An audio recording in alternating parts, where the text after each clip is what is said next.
Hello friends and welcome back for another Miss Ink Stamps video. This is Cassie. Today we're going to be playing with the brand new Pretty Birds stamp set, and I have those all ready to go. We're also going to be bringing in a couple of stencils. This is the Ins and Outs Quatrefoil stencil, and then I bring in another one, but let's go ahead and get our panel ready.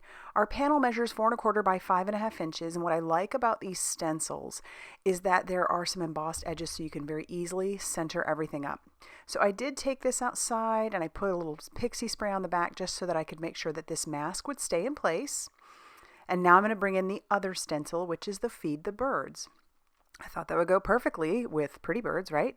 So we're going to bring in our Tonic platform. It's a crafting platform and it's metal and it's got these really great heavy duty magnets. So I'll take a piece of tape, stick this down to that, and then I can take those nice strong magnets and tack that down. Now remember, I have that mask down underneath on my panel, which you can't really see it, but I do have it down there. And then I brought in some spiced marmalade, and I am just going to blend that spiced marmalade all over this panel. I actually forgot the mask was there, so even though I literally just did it. And so I am blending all over that background, just not even paying any attention to the fact that I have that mask there, which, I mean, that's the reason the mask is there, so I don't have to worry about that area. I wanted that to stay clear of our adorable little bird feet. So I'll peel the stencil away, and yeah, the mask is still there. And then I'm going to just take what's left over on my brush and blend that right on the edges. So it's super, super subtle, but I really like how that frames up my panel. I didn't want it to be real dark, and that ended up being perfect. So now I need to clean up my mess before I move on to the next step. So I'll just spray a little water all over that and easily wipe it away with a microfiber cloth. And then I'm going to take the other stencil, which gives you a nice frame around the mask. And again, my mask is still there, so I'm just tacking everything down. And I'm going to bring in some pine needles, Distress Oxide ink, and I'm going to blend that all around the frame. That frame is so cool. I love these Ins and Outs stencils. They're probably one of my favorites. It's a great way to keep a one layer if you really want to do that. All right, now I want to do some splatter, so that mask is still there. So I brought in a little bit of gold, and I'm just going to splatter that all over my background. And then now I'm done with the background, so I can pull that mask away and I have it perfectly masked off. It's beautiful.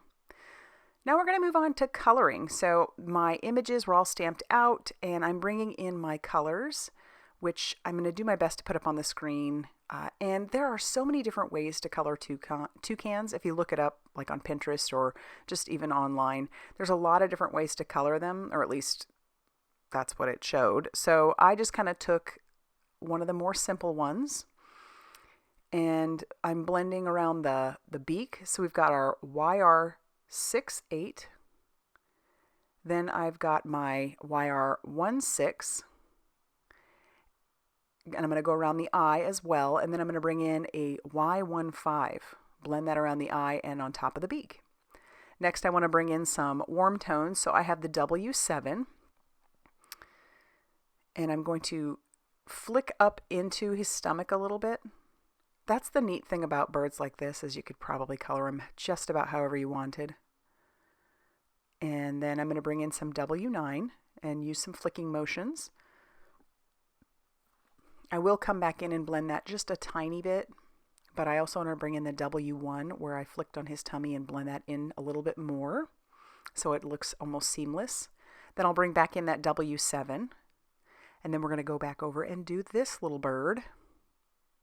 Once again, flicking into his stomach.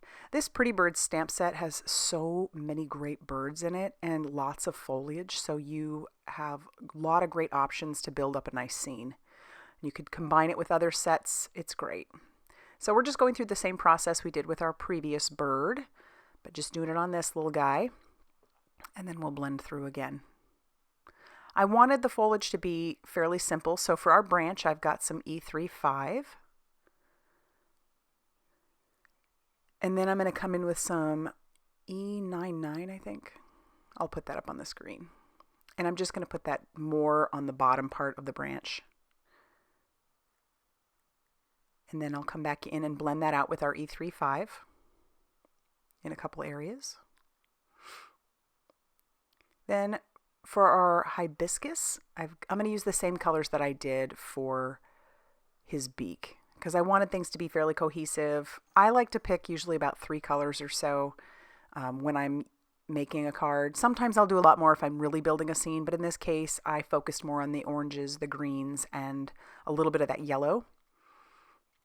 So I've got, for our first set of leaves, we're using YG67. That is going to be our base color, because when I color with Copics, I typically color lightest to darkest, so that's my base. And I'm going to go ahead and color all of the leaves that I want with that base first before I bring in my next color. And that next color is some G28. So it's just a little bit darker, not a whole lot, but it does add a little bit of dimension there. And you could leave it like this if you wanted to without blending it out. So then I'm going to bring in my next color for the rest of the leaves, which is YG25. I'm going to do all of the leaves that color, or all of the rest of the leaves. But think of the fun you could have with a set like this, you know, colorful birds and all kinds of green foliage. Then we're bringing in YG17, and then I will kind of blend that out a little bit. Not a whole lot. And then we need to fussy cut everything out. So I'm going to do that, just kind of keeping my scissors close by and moving the paper as I go, and I'll fussy cut out everything. And then I'm going to get my base ready, which measures 5.5 inches by 8.5 inches and is scored at 4.25. And then I'm going to start adhering everything down to my panel. So I've got my sentiment all ready, just a little toucan of my appreciation. And then I'm going to stick down my leaves and branch, which you could pop that up with foam tape if you really wanted to. That would be fun too.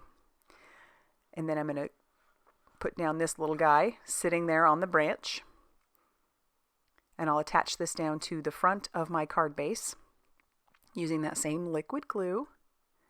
And then our last little toucan can go right on the inside. I could have stamped a few more of these and maybe even added some foliage in there if I wanted, but we're going to leave it just like that. And I love how that turned out. So there is our card for today. I hope it inspired you to want to go get inky. If you enjoyed this video, please hit that like button and consider subscribing if you haven't already done so. Please be sure to check out all that Miss Ink Stamps has going on over on their Facebook page, their Instagram, and on their blog. And I'll see you very soon in another video. Bye, everybody.